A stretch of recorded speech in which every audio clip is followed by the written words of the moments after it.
Hello everyone and welcome to episode 5 of Real Trends. Can't believe I'm saying that, we're already there 5 episodes in the second episode of the new studio. Big thanks to the cameraman and producer of today of Real Trends, Shawn Carson. He might get his own segment today, we'll see. But big thanks to him and all the exciting stuff we're going to be able to do. Got some new graphics in there and just getting better at Adobe altogether. Really is coming together and producing these good quality videos for everyone. And big thanks to everyone who supported episode number 4, the highest rated or viewed episode of the series, over 100 views. Really excited about that number and really excited about all the support that this series has been able to gain. So thank you everyone for that. But without under our belt, plenty of stuff happened over the weekend, June 28th through the 30th. Box office results. Let's take a look.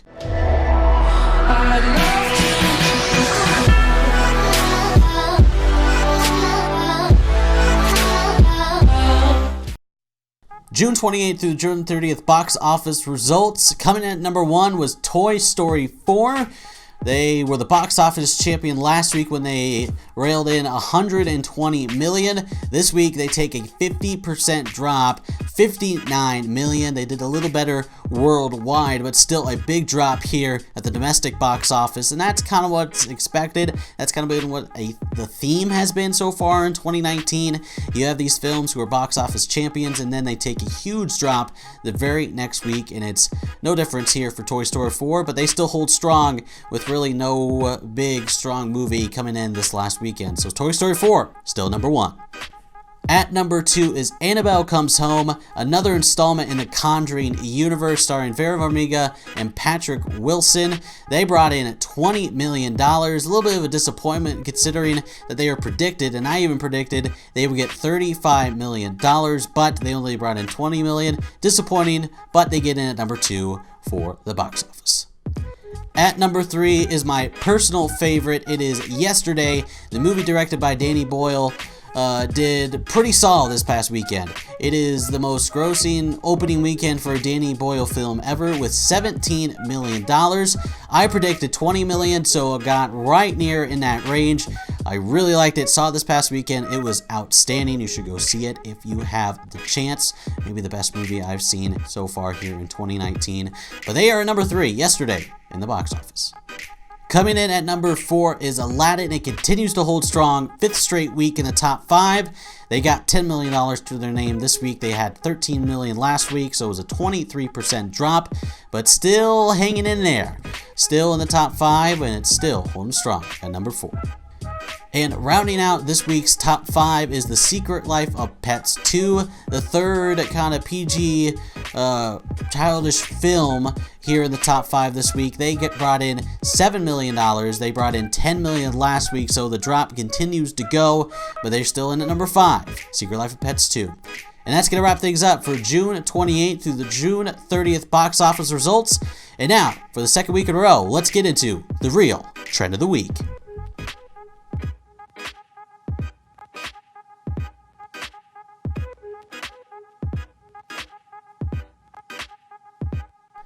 And now on to the second edition of the Real Trend of the Week, where I take a look at the recent trends going around Hollywood and analyze it for myself and see what we can get out of it.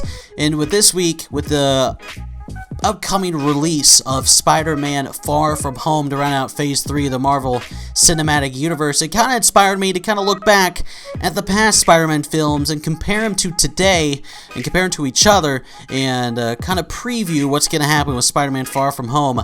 So let's take a look at these past Spider-Man films. First off, the first really film version of Spider-Man was the Sam Raimi trilogy. It first opened back in 2002 when the original Spider-Man featuring Tobey Maguire made $403 million total over its theatrical run, with $114 million in its opening.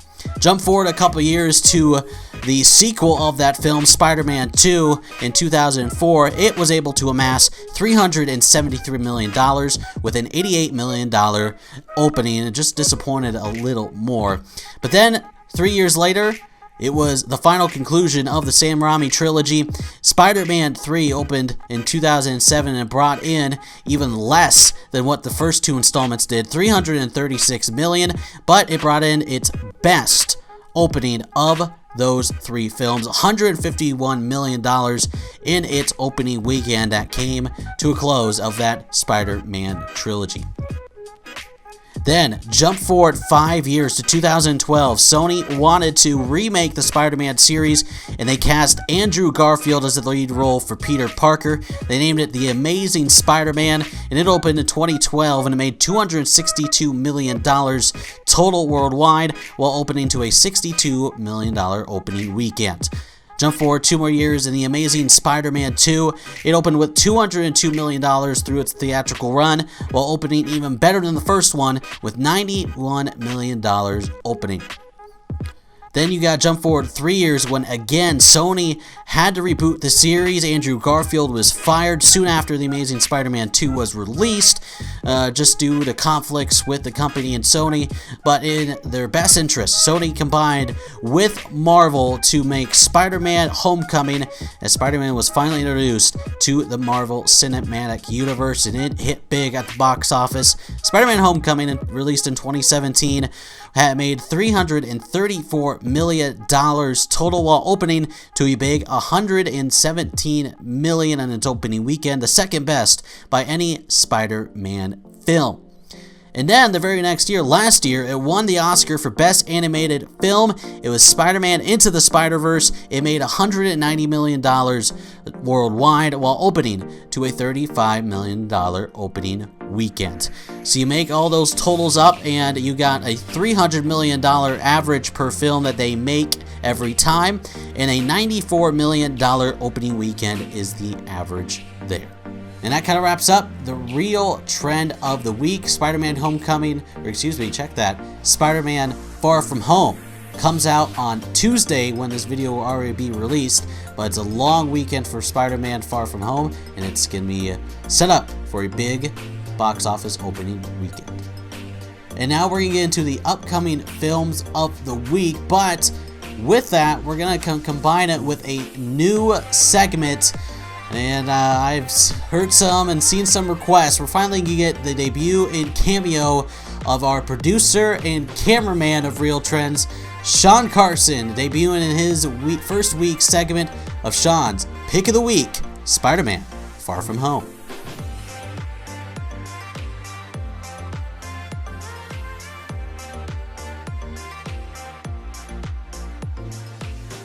Good evening, everyone. I'm Shawn Carson, producer and cameraman of Real Trends with Geoff Exstrom.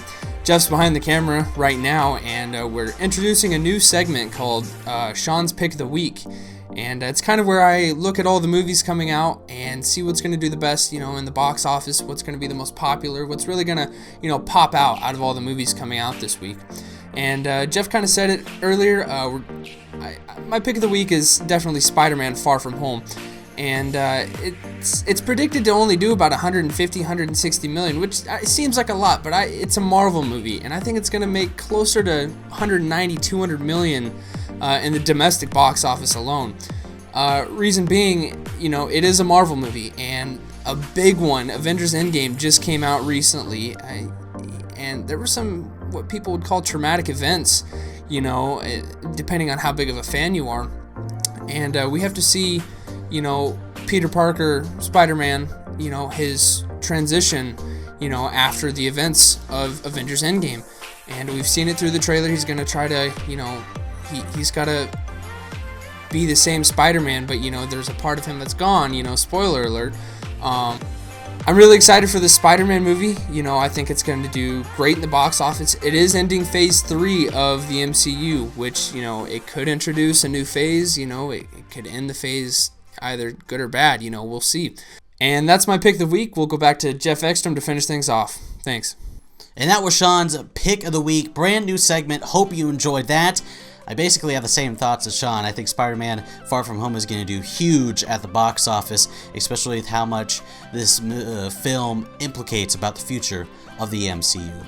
But that's going to do it for episode 5 of Real Trends. Thank you everyone so much for watching this video and for all the support so far this series. It's been a really fun time. Of course, big thank you as always to Shawn Carson, producer, cameraman, and now on-screen talent here on Real Trends, and for setting us up with this awesome studio. We're only the second week of doing, so it's pretty cool. As always, hit a like, subscribe, comment what we could do better, other segments, or anything that you want us to try. So leave us that. Thank you so much for watching. It's been real. I'll see you at the next track.